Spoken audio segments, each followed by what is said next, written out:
بعد اصلاحها، زمین کو ہم نے بالکل صحیح کیا ہے، اس کو خراب مت کرو. حکم خدا ہے، یہ اللہ کا حکم ہے اللہ کے ماننے والوں کے لیے. ولا تفسدوا فی الارض، زمین میں فساد مت کرو. بعد اصلاحها، بعد اس کے کہ زمین بالکل صحیح ہو چکی ہے. اب فساد کیا ہے؟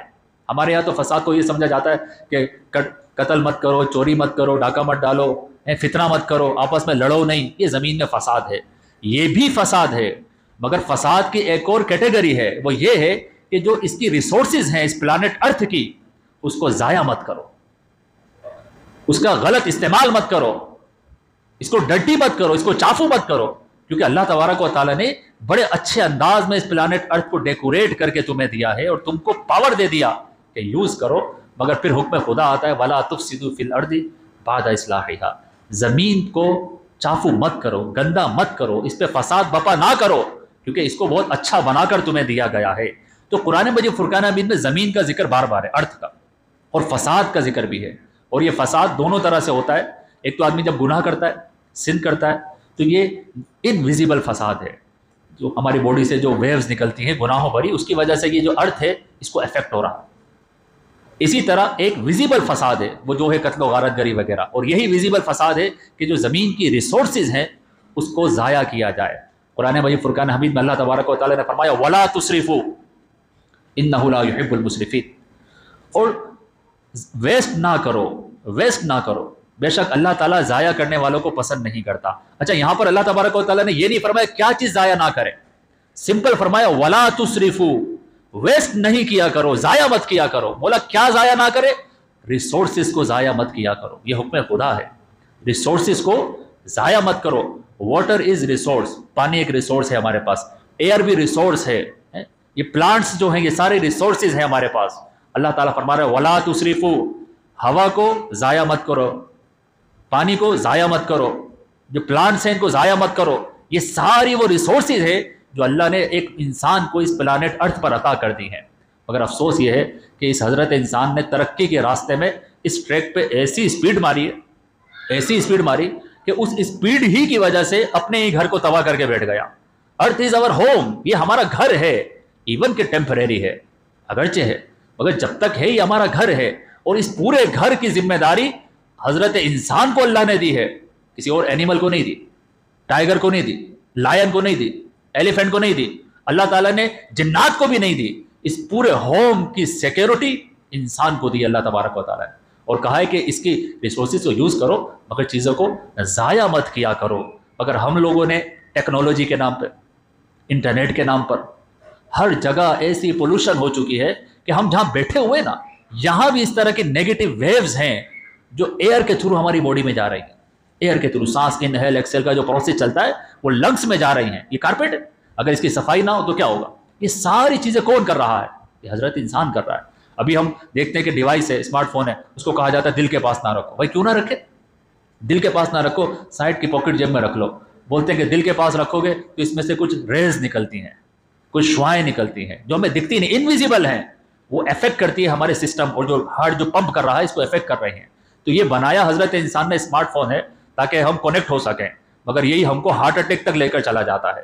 یہ کمپیوٹر جو گھر میں رکھے ہوئے ہیں، یہ جو لیپ ٹاپ گھر میں رکھے ہوئے ہیں، ایون یہ ساری ٹرانسپورٹیشن کا نظام ہے، اس میں سے جو دھواں نکل رہا ہے یہ ایئر پولوشن کا سبب بن رہا ہے.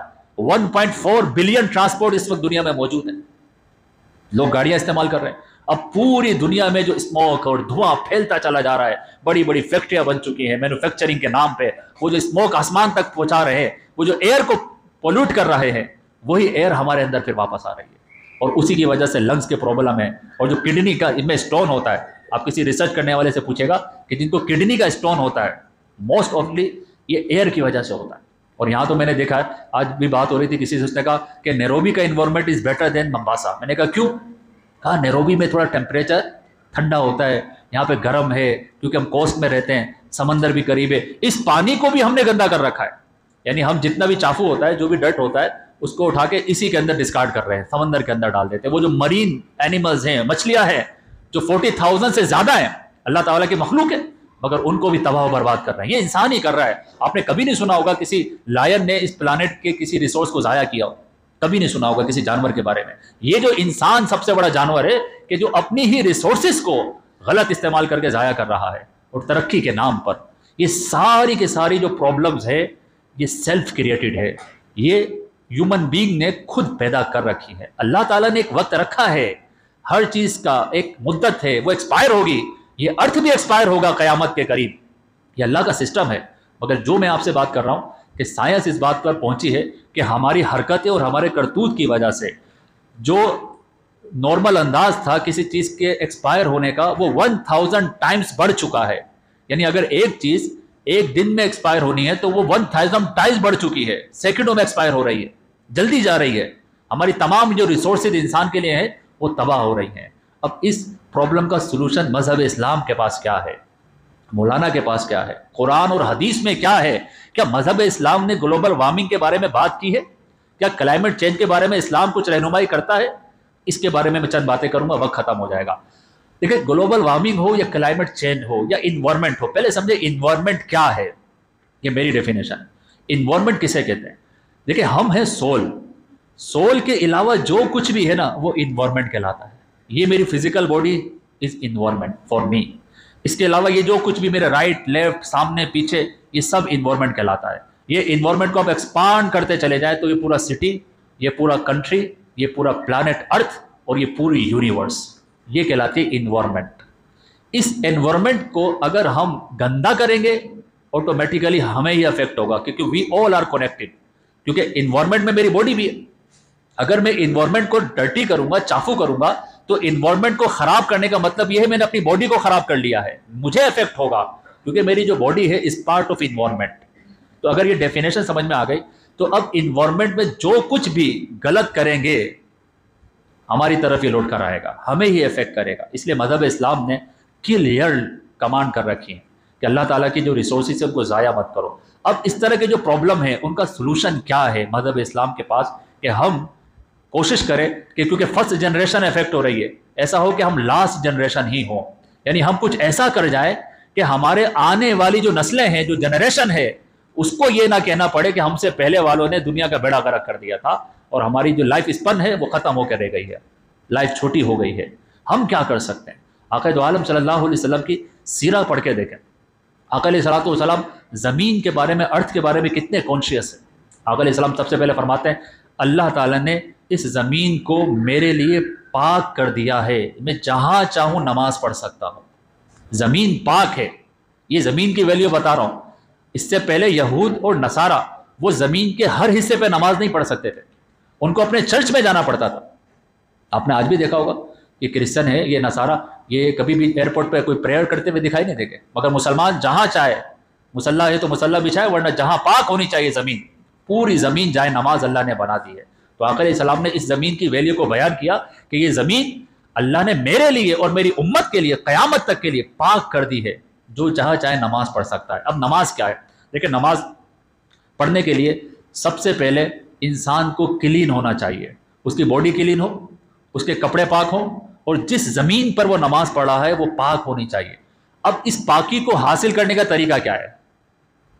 واٹر، پانی، یا سوئل، تیمم کریں گے آپ۔ یہ دونوں چیزیں ہمیں کہاں سے ملتی؟ زمین سے ملتی۔ تو اب آقا دو عالم صلی اللہ علیہ وسلم نے جو نماز کا کانسیپٹ دیا ہے نا کہ نماز پڑھو، اس نماز کے اندر ہی ہماری بڑی بڑی پرابلم کا سلوشن ہے کہ تمہیں نماز پڑھنی ہے تو پانی پاک ہونا چاہیے، پیور ہونا چاہیے، چافو نہیں ہو، ناپاک نہ ہو، کیونکہ اگر پانی ناپاک ہوگا تو وہ پانی تمہیں افیکٹ کرے گا، تمہاری نماز ہی قبول نہیں ہوگی۔ اب آقا علیہ الصلوۃ والسلام صرف پانی کے بارے میں اتنے احکامات ہیں۔ حضور علیہ الصلوۃ والسلام ارشاد فرماتے ہیں لا یبولن احدکم فی الماء الدائم۔ آقا علیہ السلام فرماتے ہیں اگر پانی کہیں پر رکا ہوا ہے، بہہ نہیں رہا، رکا ہوا ہے، آقا علیہ السلام فرماتے ہیں کہ تمہیں اجازت نہیں ہے کہ اس کے اندر پیشاب کرو، پیشاب کرنا منع ہے۔ کیوں؟ سمپل واٹر ہے، مگر یہ ہیومن بینگ اپنا چافو اس پانی میں ڈالے گا اور وہ پانی کو افیکٹ کرے گا، اور جب پانی افیکٹ ہوگا اللہ فرماتا ہے وَجَعَلْنَا مِنَ الْمَاءِ كُلَّ شَيْءٍ حَيٍّ، ہم نے پانی سے ہی ہر چیز کو زندگی دی ہے۔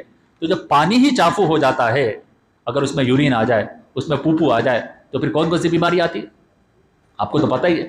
بچے جو یہاں پر بیمار ہو جاتے ہیں، کیوں بیمار ہو جاتے ہیں؟ کہا جاتا ہے پانی گندا آ رہا ہے، ایسا لگ رہا ہے کہ وہ جو فارمنگ کرنے والے لوگ تھے انہوں نے گندا پانی ہمیں دے دیا ہے۔ تو پانی اگر گندا ہوتا ہے تو ہیلتھ برباد ہوتی ہے، اور ہیلتھ برباد ہو رہی ہے تو ہیومن بینگ ہی پریشان ہو رہا ہے۔ تو آقا علیہ السلام نے حکم فرما دیا کہ پانی اگر رکا ہوا ہے تو اس میں کوئی پیشاب نہیں کر سکتا۔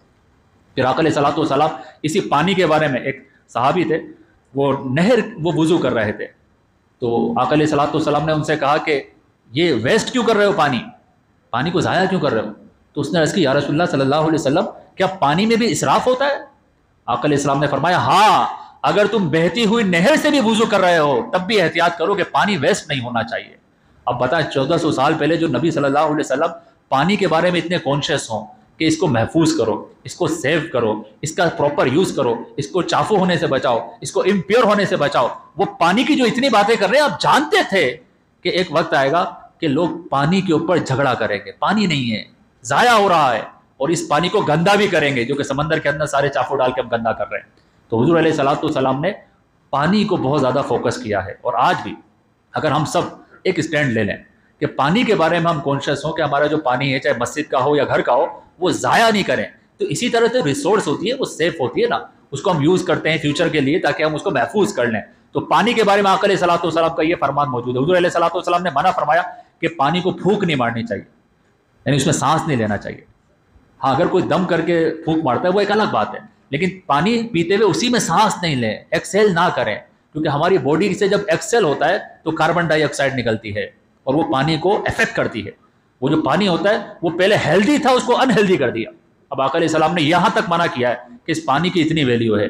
تو نمبر 1 قرآن کے اندر اور حدیث کے اندر پانی کا بار بار ذکر ہے اور اس کی اہمیت کو بیان کیا گیا ہے۔ تو آج بھی اگر ہم واٹر کے بارے میں کانشیس ہو جائیں تو چانسز ہیں کہ ہمارے آئندہ آنے والی جنریشن ہمیں تھینک یو بولے گی، ادروائز وہ پھر کچھ اور ہی بولے گی۔ نمبر 2 دوسری چیز کہلاتی ہے صفائی ستھرائی۔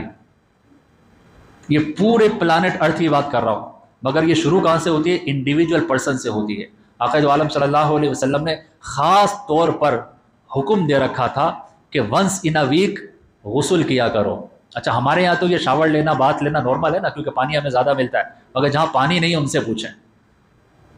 مدینے میں پانی نہیں ہوتا تھا اس وقت، ایسا وقت آیا کہ آقا دو عالم صلی اللہ علیہ وسلم کی جو مسجد نبوی ہے وہ چھوٹی تھی اور اوپر درختوں کے پتے لگے ہوئے تھے، تو صحابہ اکرام جو ہے وہ کئی دن تک نہاتے نہیں تھے، پانی نہیں تھا، تو ان کے جو اونی کپڑے ہوتے تھے اس میں پسینے کی بو آتی تھی۔ تو حضور علیہ الصلوۃ والسلام ایک دن مسجد میں آئے، بہت رش تھا، تو آقا علیہ السلام نے وہ اس میل کو محسوس کیا تھا، اور حضور علیہ السلام نے حکم دیا، واجب کیا تھا یہ کہ ہر جمعے کو نماز جمعہ سے پہلے غسل کر کے آیا کرو۔ اب یہ دیکھیں ایک انڈیویجول پرسن جب غسل کر آئے گا تو دوسرے کو پرابلم نہیں ہوگی۔ اسلام صرف اپنے بارے میں سوچنے کا نہیں کہتا، یہ ادر فوکس بھی ہے، سیلف فوکس بھی ہے، ادر فوکس بھی ہے۔ اسلام کہہ رہا ہے کہ جب اجتماع میں آؤ، پبلک گیدرنگ میں آؤ، تمہاری باڈی میں سے بدبو نہیں آنی چاہیے، اسی لیے ونس ان اے ویک غسل کرنا آقا علیہ الصلوۃ والسلام نے واجب رکھا، اور آج بھی جمعے والے دن غسل کرنا یہ سنت ہے۔ جمعے والے دن غسل کر کے عید کے لیے یہ سب سنت مبارکہ ہے۔ مگر یہ کب کی بات ہے؟ 1400 سال پہلے، جب فرانس میں جب بچہ پیدا ہوتا تھا، پیدائش سے لے کر موت تک ایک مرتبہ بھی اپنی جسم کو دھوتا نہیں تھا، وہ غسل نہیں کرتا تھا۔ یہ اس وقت کی بات بتا رہا ہوں۔ اس وقت یہ عبادت سمجھا جاتا تھا کہ بچہ جیسا پیدا ہو ویسا ہی قبر میں جائے، ہول لائف باڈی کو واش نہیں کرتے تھے، وہ گندگی کو عبادت سمجھتے تھے۔ اس وقت آقا علیہ السلام فرما رہے کہ ونس ان اے ویک غسل کیا کرو، تمہارے غسل نہ کرنے سے کسی اور کو پرابلم ہو رہی ہے۔ تو یہ جو صفائی ستھرائی، آقا علیہ السلام ارشاد فرماتے ہیں ان اللہ نظیف یحب النظافہ، اے میرے صحابہ تمہارا جو اللہ ہے نا وہ پاک ہے، صاف ہے، اور صفائی ستھرائی کو پسند کرتا ہے۔ ان اللہ جمیل ویحب الجمال، اللہ خوبصورت ہے، خوبصورتی کو پسند کرتا ہے۔ قرآن میں اللہ مسجد اسست علی التقوى من اول یوم احق ان تقوم فیہ رجال یحبون ان یتطہروا، مسجد قباء، اللہ کے حبیب کو حکم ہوا کہ حبیب آپ نے مسجد قباء میں جا کے نماز پڑھنی ہے۔ آقا علیہ السلام نے بعد میں ان سے پوچھا کہ کیا وجہ ہے اللہ نے مجھے حکم دیا ہے کہ مسجد قباء میں نماز پڑھو، تم کیا ایسا کام کرتے ہو، کیسے پاکی حاصل کرتے ہو؟ انہوں نے کہا یا رسول اللہ صلی اللہ علیہ وسلم ہم جب واش روم میں جاتے ہیں تو جب صاف کرنے کا وقت آتا ہے تو مٹی سے بھی صاف کرتے ہیں، پتھر سے صاف کرتے ہیں، اس کے بعد پانی سے واش کرتے ہیں۔ تو یہ ایک یوں سمجھے کوئی میریکل ہوتا تھا، اچھا پانی سے دھوتے ہو؟ ہاں جی ہم پانی سے واش کرتے ہیں۔ تو آقا علیہ السلام نے فرمایا اللہ کو تمہارا یہ انداز اتنا پسند آیا کہ مجھے حکم ہوا ہے کہ مسجد قباء میں نماز پڑھا کرو، کیونکہ وہاں کے جو مرد ہیں وہ خوب پاک اور صاف ستھرا رہنا پسند کرتے ہیں۔ تو صفائی ستھرائی انڈیویجولی بھی اور پورے انوائرمنٹ کی، یہ مذہب اسلام کی تعلیمات ہے۔ آقا علیہ السلام نے ارشاد فرمایا اذا تنخم احدکم فلیغیب نخامتہ، آقا علیہ السلام فرماتے ہیں کہ جب تم میں سے کوئی تھوک پھینکے تو اس کو چاہیے کہ جو بھی بلغم وغیرہ اس کے منہ سے نکلے زمین کو کھود کر اس کے اندر زمین میں دفنا دے۔ یہ آقا علیہ السلام کی طرف سے حکم آیا ہوا ہے۔ آج دیواروں پہ لکھا ہوتا ہے نا تھوکنا منع ہے، یہاں پہ تھوکنے کی اجازت نہیں ہے، ایئرپورٹ پہ تھوکنے کی اجازت نہیں ہے۔ آقا علیہ السلام نے پوری زمین کے بارے میں حکم دیا ہے کہ زمین پہ تھوکنے کی اجازت نہیں ہے، اگر کوئی تھوکے تو اس کو زمین میں چھپا دے تاکہ اس میں جو جمز پیدا ہو رہے ہیں وہ کسی کو افیکٹ نہ کرے۔ مسلمان جب کوئی مر جاتا ہے مسلمان اس کو زمین میں دفنانے کا حکم ہے، جب اسی لیے کہ یہ جو پلانٹ ارتھ ہے اس ڈیڈ باڈی میں جو جمز پیدا ہوں گے، جو ڈوڈو آئیں گے، جو جس کی وجہ سے یہ پورا پلانٹ جو ہے افیکٹ ہوگا، اسلام پسند نہیں کرتا۔ کہا کہ زمین کھودو اور زمین میں اس ڈیڈ ون کو دفنا دو۔ اور جو دیگر ریلیجن والے چاہے وہ ہندو ہوں یا کوئی بھی ہو، یہ آگ میں جلاتے ہیں۔ آپ ریسرچ کر کے دیکھ لیجئے کہ آگ میں جلانے کے بعد بھی ان کی باڈی کو جب پانی میں ڈالا جاتا ہے تو پانی چافو ہو جاتا ہے، انہیلدی ہو جاتا ہے۔ مگر قربان جائے اسلام کی تعلیمات پر کہ کہا جا رہا ہے جو ڈیڈ ون ہے زمین کھود کر اس کو زمین میں دفنا دیا جائے۔ ایون کہ جو لیڈیز کے جو پیریڈز کے دن ہوتے ہیں اس میں جو یہ کپڑا استعمال کرتی ہیں، علماء کہتے ہیں کہ اس کا حکم یہ ہے کہ اس کو بھی زمین کھود کے زمین میں دفنایا جائے۔ مگر ہمارے یہاں ایسا نہیں ہے، فلش کر دیتے ہیں بس کموڈ کے اندر، بچوں کا پیمپر ڈال دیتے ہیں۔ ہم خود تباہ کر رہے ہیں، فلش کرتے ہی پیمپر بھی اسی میں، سارے گندے کپڑے بھی اسی میں، لیڈیز اپنے جو اس طرح کی چیزیں ہوتی ہیں وہ بھی اسی میں ڈال دیتی ہیں۔ تو یہ ہم سب مل کر ایسی حرکتیں کر رہے ہیں جو کہ اسلام میں ناپسندیدہ ہے۔ تو نمبر 1 پانی، نمبر 2 صفائی ستھرائی، نمبر 3 آقا علیہ الصلوۃ والسلام حکم دیا کرتے تھے کہ درخت لگایا کرو، شجر کاری، ٹریز، پلانٹیشن۔ یہ آقا جو عالم صلی اللہ علیہ وسلم کو اتنا پسند تھا۔ اچھا غور کریں، آقا علیہ الصلوۃ والسلام اس وقت یہ نہیں بتا رہے کہ درخت لگاؤ تاکہ کلائمیٹ چینج تمہیں افیکٹ نہ کرے، گلوبل وارمنگ تمہیں افیکٹ نہ کرے۔ دیکھو مذہب اسلام میں پرنسپلز ہوتے ہیں، آقا علیہ السلام کے افعال ہیں، ایکشن ہیں، مگر اللہ کے نبی جو بھی کرتے ہیں اللہ کے حکم سے کرتے ہیں۔ آقا علیہ الصلوۃ والسلام صحابہ کرام کو موٹیویٹ کرتے تھے، کس بات پر؟ فرماتے تھے کہ درخت لگایا کرو۔ ایک جگہ آقا علیہ السلام نے فرمایا کہ جو تم میں درخت لگائے، یعنی جو سیڈ ہوتا ہے اس کو زمین میں بوئے اور اس کو درخت بنائے، اس درخت کے پھل میں سے انسان کھائے، پرندہ کھائے یا جانور کھائے، جو بھی کھائے گا درخت لگانے والے کو صدقہ کرنے کا ثواب ملے گا، چیریٹی کرنے کا ثواب ملے گا۔ موٹیویشن کہ درخت لگایا کرو۔ آقا علیہ الصلوۃ والسلام فرماتے ہیں کہ جس نے درخت لگایا اس میں جتنے پھل اگیں گے اللہ تعالیٰ ہر پھل کے بدلے میں درخت لگانے والے کو نیکی کا ثواب عطا کر دے گا۔ یہ پلانٹیشن کی بات ہو رہی ہے۔ حضرت سیدنا سلمان فارسی رضی اللہ تعالیٰ، آپ مدینے میں تھے تو ان کا آقا تھا وہ یہودی تھا، تو اس نے کہا کہ میں تمہیں آزاد نہیں کروں گا، تم مجھے کچھ ریٹرن میں دو تو میں تمہیں آزاد کروں گا۔ تو حضرت سلمان فارسی رضی اللہ تعالیٰ اپنے آقا کے پاس گئے، یہودی کے پاس، کہا کہ بدلے میں آپ کو اتنی اماؤنٹ دوں گا۔ اس نے کہا کہ اماؤنٹ تو مجھے چاہیے مگر ایک اور کنڈیشن لگائی، کہا اس شہر مدینہ میں، کیونکہ مدینہ میں رہ رہے تھے، کہا اس شہر مدینہ میں 300 کھجور کے درخت تم کو لگانے ہیں، اگر تم 300 ٹریز لگاؤ گے تم کو آزاد کروں گا۔ اچھا حضرت سیدنا سلمان فارسی رضی اللہ تعالیٰ عنہ آ گئے، آقا علیہ السلام نے پوچھا سلمان کیا ہوا، تمہارے آقا نے کیا کہا ہے؟ کہا یا رسول اللہ صلی اللہ علیہ وسلم کچھ اماؤنٹ مانگی ہے اور ساتھ نے مجھے کہا ہے کہ 300 درخت لگانے ہیں۔ اب آقا علیہ السلام نے کیا کیا؟ آقا علیہ السلام چاہتے تو کہتے کہ بھائی چینج کروا لو، درخت کون لگائے گا، اس کو بولو ہم پیسے زیادہ دے دیتے ہیں۔ بل آقا علیہ السلام نے ایسا کچھ نہیں کیا، بلکہ حضرت سلمان کو کہا اے سلمان چلو ہم سب مل جل کے درخت لگاتے ہیں۔ صحابہ کرام کو جمع کیا، سلمان کو جمع کیا، سلمان کو بلایا اور تمام صحابہ کرام کو جمع کر کے کہا کہ سلمان نے 300 درخت لگانے ہیں اور اس درخت کو لگانے میں تم ایک دوسرے کی مدد کرو۔ اور راوی کہتے ہیں کہ آقا دو عالم صلی اللہ علیہ وسلم ساتھ تھے، حضرت سلمان بیج آقا علیہ السلام کے ہاتھ میں دیتے تھے، حضور علیہ السلام خود زمین کو کھود کے درخت لگاتے تھے، بیج زمین میں ڈالا کرتے تھے۔ یہ 300 کھجور کے درخت آقا علیہ السلام نے اپنے ہاتھوں سے لگائے۔ اب یہ باتیں بتاتا کوئی نہیں ہے کیا؟ یعنی وہ human being, perfect human being نبی سرور دو عالم صلی اللہ علیہ وسلم اپنی زندگی میں 300 درخت لگا کے جا رہے ہیں، کھجور کے درخت لگا کے جا رہے ہیں۔ کیوں؟ کیونکہ ان کو پتا تھا کہ یہ جو ایک درخت ہوتا ہے نا، ایک درخت، یہ اس کا طریقہ کار کیا ہوتا ہے کہ یہ کاربن ڈائی آکسائڈ جو ہے اس کو لیتا ہے، انہیل کرتا ہے اور آکسیجن کو ایکسیل کرتا ہے۔ یہ پورا پروسیس ہے۔ ایک درخت، ایک جو پورا درخت ہوتا ہے یہ 4 لوگوں کو آکسیجن پرووائڈ کرنے کے لیے کافی ہوتا ہے، اور ایک انسان دن بھر میں 550 لیٹر آکسیجن، یہ